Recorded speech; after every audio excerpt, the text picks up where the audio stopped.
तो अभी हम पढ़ने वाले हैं इलेक्ट्रिक फ्लक्स से रिलेटेड न्यूमेरिकल्स। देखो सबसे पहले तो हमें ये देखना पड़ेगा कि इलेक्ट्रिक फ्लक्स होता क्या है।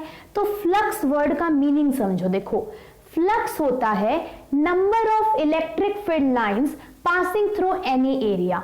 कोई भी आपको एरिया दे रखा है, उसके अंदर से जितनी number of electric field lines pass करेंगी वो हमारा क्या कहलाएगा, फ्लक्स। ठीक है, क्या हमारे पास में एक एरिया दे दिया, उसके अंदर जितनी number of electric field lines pass करेंगी वो उसका क्या कहलाएगा, फ्लक्स।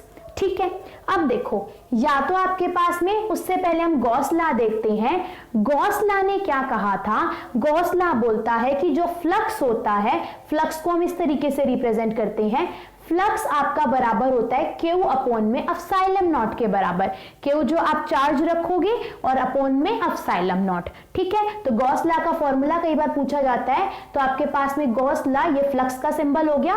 गॉस लॉ बोलता है कि flux is equal to Q upon में एप्सिलॉन नॉट। ठीक है, गॉस लॉ हमेशा एक क्लोज्ड सरफेस के ऊपर लगता है, चाहे उसकी शेप कुछ भी हो, उससे गॉस लॉ को कोई लेना देना नहीं है, बस वो सरफेस कैसा होना चाहिए, हमेशा क्लोज्ड होना चाहिए। ठीक है, so Gauss law is applied to all closed surfaces irrespective of their shape. ठीक है, सो क्लोज सरफेसेस के ऊपर लगता है, शेप से कोई लेना देना नहीं होता इसका। ठीक है, so no effect of shape. ठीक है, यहां तक की बात। एक क्वेश्चन तो यहीं से बन गया अपना। अगला है कि अगर आप यूनिफॉर्म इलेक्ट्रिक फील्ड है आपके पास में, तो यूनिफॉर्म इलेक्ट्रिक फील्ड के अंदर हमेशा नेट फ्लक्स 0 होता है। रीजन, यूनिफॉर्म इलेक्ट्रिक फील्ड के अंदर जितनी number of electric field lines ऊपर से एंटर करेंगी उतनी ही क्या कर जाती है, एग्जिट कर जाती है। इसीलिए यूनिफॉर्म इलेक्ट्रिक फील्ड के अंदर नेट फ्लक्स आपका क्या होता है, हमेशा 0। रीजन, क्योंकि यहाँ पे क्या होता है, number of incoming electric field lines is equal to number of आपके पास में एग्जिट लाइन, मतलब कि जितनी number of electric field lines आपकी एंटर करेंगी किसी भी क्लोज सरफेस में, उतनी ही वहां से बाहर निकल जाएंगी। इसी वजह से नेट फ्लक्स क्या हो जाता है, 0। ठीक है, so number of electric field lines entering are equal to the number of electric field lines exiting the close surface. ठीक है, सो नेट फ्लक्स हो गया 0। अब है आपके पास में, अगर आपने रखा हुआ है नॉन यूनिफॉर्म इलेक्ट्रिक फील्ड के अंदर, तो नॉन यूनिफॉर्म इलेक्ट्रिक फील्ड के अंदर देखो, या फिर इस तरीके से समझो, यहां तो मैंने सीधा इलेक्ट्रिक फील्ड लाइंस दिखा दी थी। अब देखो, अगर ये तो था आपके पास में यूनिफॉर्म इलेक्ट्रिक फील्ड का, अब मैंने कोई सिलेंडर लिया, सिलेंडर के सेंटर के अंदर मैंने Q चार्ज रख दिया। अगर चार्ज होगा तो इलेक्ट्रिक फील्ड लाइंस आएंगी।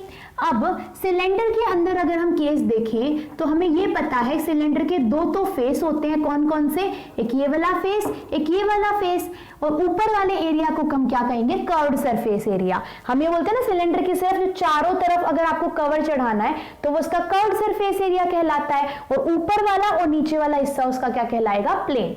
अब यहाँ पर चार्ज रखा हुआ है, तो इलेक्ट्रिक फील्ड लाइंस ऐसे बाहर की साइड इधर होंगी, कुछ इलेक्ट्रिक फील्ड लाइंस इधर होंगी आपके पास में। अब चार्ज तो सारी की सारी डायरेक्शन में इलेक्ट्रिक फील्ड लाइंस देगा ना, तो सिलेंडर के लिए जब हमें नेट इलेक्ट्रिक फील्ड फ्लक्स निकालना होता है तो वो बराबर होता है फ्लक्स जो उसके दो प्लेन सरफेसेस का होगा, दूसरा जो फ्लक्स उसके कर्व्ड सरफेस एरिया का होगा।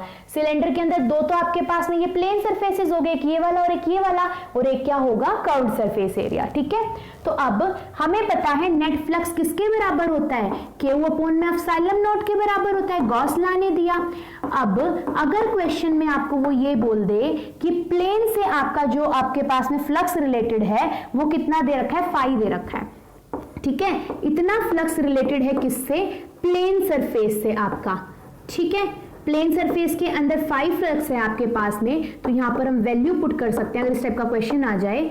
2 इंटू में 5, क्योंकि किसके बराबर है आपके पास में, फ्लक्स ऑफ प्लेन। आपको अगर कर्व्ड सरफेस एरिया का फ्लक्स निकालना हो तो किसके बराबर हो जाएगा, Q upon epsilon naught minus का 2 इंटू में फ्लक्स ऑफ कर्व्ड सरफेस। इसको 5 से भी बोल देते हैं कई बार।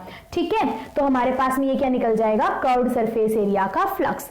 ठीक है, तो इस तरीके से हम निकाल सकते हैं। अब आपको प्लेन का पूछ ले या कर्व्ड का पूछ ले, हम कोई भी निकाल सकते हैं। ठीक है, उसके बाद में नेक्स्ट है, आपके पास में क्यूब दिया हुआ है और इस क्यूब के अंदर वो बोलता है कि इस क्यूब के सेंटर के ऊपर आपने ना कोई क्यू चार्ज रख दिया, ठीक है, और बोलता है कि अब फ्लक्स बताओ कितना होगा जो क्यूब के फेसेस से रिलेटेड होगा। तो अब हमें ये पता है कि आपके पास में क्यूब के अंदर 6 फेस होते हैं, ठीक है, इसका मतलब 6 फेस के बीच में चार्ज क्या हो जाएगा आपका, डिवाइड हो जाएगा। तो यानी कि अगर ये क्यू चार्ज था तो ये हर एक फेस के ऊपर क्यू बाय में 6 में डिवाइड हो गया होगा, ठीक है, हर एक में 6 मतलब देखो 6 फेस थे, टोटल क्यू चार्ज था तो एक के हिस्से में 1/6 चार्ज आएगा। अब देखो ये तो हो गया चार्ज, फ्लक्स निकालने का क्या फॉर्मूला है, क्यू अपॉन में epsilon not. So Q charge कितना हो गया हर एक फेस के लिए, क्यू बाय 6 इंटू में एप्सिलॉन नॉट। सो हर एक फेस का आपका फ्लक्स क्या निकल गया, क्यू अपॉन में 6 एप्सिलॉन नॉट, ठीक है। अगर ये पूछ ले तो हम इस तरीके से निकाल सकते हैं, ठीक है, डायरेक्टली पूछा जाता है हमसे। अब नेक्स्ट क्वेश्चन दे रखा है जैसे सिलेंडर का था, ठीक इसी तरीके से हेमिस्फेयर का दे रखा है। ये आपके पास में कोई हेमिस्फेयर दिया हुआ है और अब बोलता है हेमिस्फेयर के अंदर क्या होता है आपके पास में, अगर मैं नेट फ्लक्स लिखूं तो ये भी आपके प्लेन के अलोंग होगा और इसके कर्व्ड सरफेस एरिया के अलोंग होगा। लेकिन हेमिस्फेयर में बस ये एक ही प्लेन होता है, हेमिस्फेयर हाफ सर्कल है ना, तो सिर्फ एक ही उसका नीचे वाला हिस्सा जो गोलाई में होता है वही प्लेन होगा।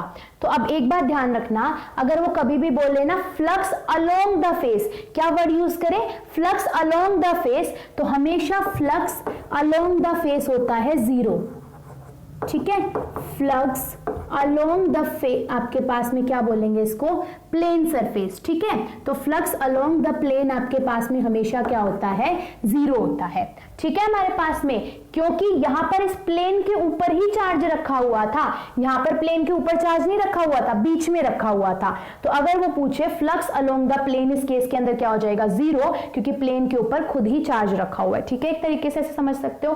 तो ये तो 0 हो गया। तो आपके पास में अगर पूछ ले कर्व्ड सरफेस एरिया पे कितना फ्लक्स होगा तो किसके बराबर हो जाएगा, 0 प्लस में phi c, यानी कि फ्लक्स किसके बराबर हो गया आपके पास में phi के, और इसकी अगर मैं वैल्यू पुट करूं तो क्या हो जाएगा आपके पास में phi is equal to Q upon में एप्सिलॉन नॉट। तो ये क्या हो गया, हेमिस्फीयर के कर्व्ड सरफेस एरिया का फ्लक्स अगर पूछ ले तो, ठीक है हमारे पास में ये चीजें क्लियर होगी। अब इसके अंदर 2 टाइप के और क्वेश्चंस हमसे पूछे जाते हैं, वो है हमारे पास में देखो, एक तो ये होगा जिसके अंदर एक फेस के ऊपर चार्ज रखा हुआ है, अब बीच में नहीं रखा हुआ, क्यूब के एक फेस के ऊपर चार्ज रखा हुआ है, और एक आएगा जब क्यूब के कॉर्नर के ऊपर रखा हुआ है, ठीक है, वहां पे हमने आई थिंक 4 करे थे।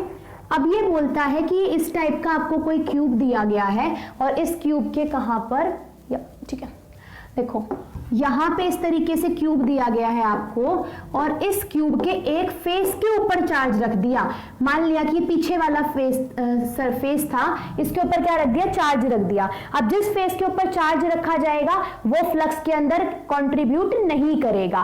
तो टोटल कितने फेस थे क्यूब के अंदर, 6 थे, एक के ऊपर आपने चार्ज रख दिया, तो चार्ज रखने से फ्लक्स अलोंग द उस फेस के अलोंग फ्लक्स कितना हो जाएगा, 0 आपके पास में। तो अब यानी कि जो आपके पास में क्यू चार्ज होगा, अब ये 5 फेसेस के बीच में बटेगा, तो यानी कि हर एक के अंदर कंट्रीब्यूशन कितना, क्यू बाय में 5। तो नेट फ्लक्स हम कैसे निकालते थे, क्यू अपॉन में एप्सिलॉन नॉट। तो यहाँ पर क्यू किसके बराबर है, क्यू अपॉन में 5, और यहाँ क्या आ गया, एप्सिलॉन नॉट। सो आपके पास में अगर किसी फेस के ऊपर चार्ज रख दिया जाए तो फ्लक्स की वैल्यू क्या आती है, क्यू अपॉन में 5 एप्सिलॉन नॉट।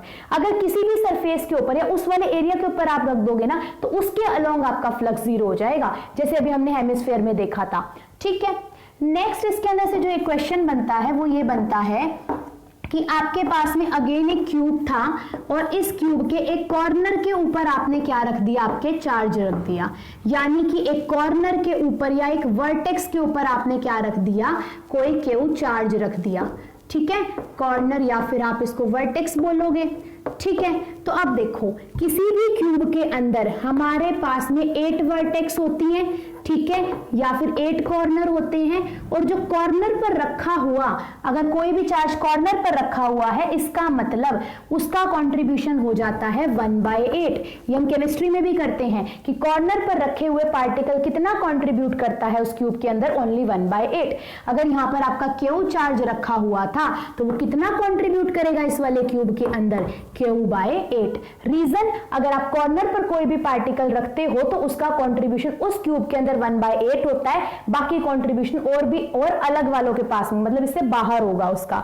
अगर आप फेस के ऊपर, ठीक है, ये वाली चीज क्लियर होगी हमारे पास में, तो कितना कंट्रीब्यूशन 1/8, तो Q/8 हो गया, यानी इस पूरे क्यूब के अंदर ये कितना पार्ट आपका देगा, Q/8। सो हम नेट फ्लक्स अगर हम इस वाले केस के अंदर निकाल लेंगे तो अपने पास में क्या आ जाएगा, flux is equal to Q by में एप्सिलॉन नॉट। Q तो कितना हो गया, Q बाय में 8, तो इस क्यूब के अंदर आपका नेट फ्लक्स कितना निकल कर आएगा, Q बाय में 8 एप्सिलॉन नॉट। कौन से वाले पार्टिकल का, जो आपके पास में कॉर्नर के ऊपर रखा हुआ है, ठीक है। So net flux associated with this cube in which a particle और a charge particle is kept at the corner, तो क्या हो जाएगा, phi is equal to Q upon में 8 एप्सिलॉन नॉट, ठीक है। अब इससे एक क्वेश्चन और निकलता है कि आप ये बताओ कि इसके फेसेस के अंदर कितना फ्लक्स होगा, ठीक है, यानी ये तो हमने कॉर्नर के लिए निकाल लिया।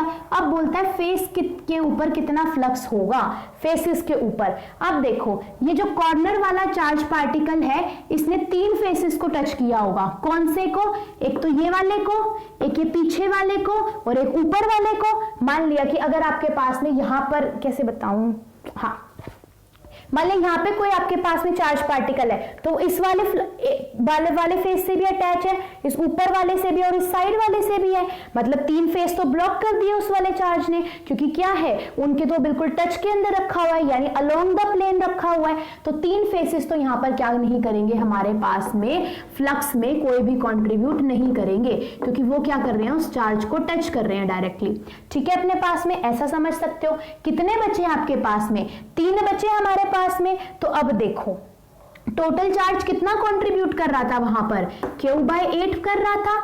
कितने फेसेस बचे अपने पास में, 3 बचे। तो अब यानी कि इसका, ये तो टोटल कंट्रीब्यूट कर रहा था, अभी कितने के बीच में मुझे बांटना है, ये Q/8 जो है मुझे ये 3 फेसेस के बीच में बांटना है। तो एक फेस के ऊपर कितना हो जाएगा, ये 3 नीचे आ जाएगा, मतलब Q में 24 चार्ज जाएगा आपके पास में, किसके ऊपर, एक फेस के ऊपर। अब मैं इसका नेट फ्लक्स निकालूंगी, so net flux is equal to Q upon epsilon not. Q कितना हो गया, Q अपॉन 24 एप्सिलॉन नॉट, यानी इस केस के अंदर एक फेस के ऊपर कितना फ्लक्स आएगा आपके पास में, flux is equal to Q upon 24 epsilon naught, ठीक है। तो फ्लक्स वाले क्वेश्चंस आपसे इस तरीके से पूछे जाते हैं, ठीक।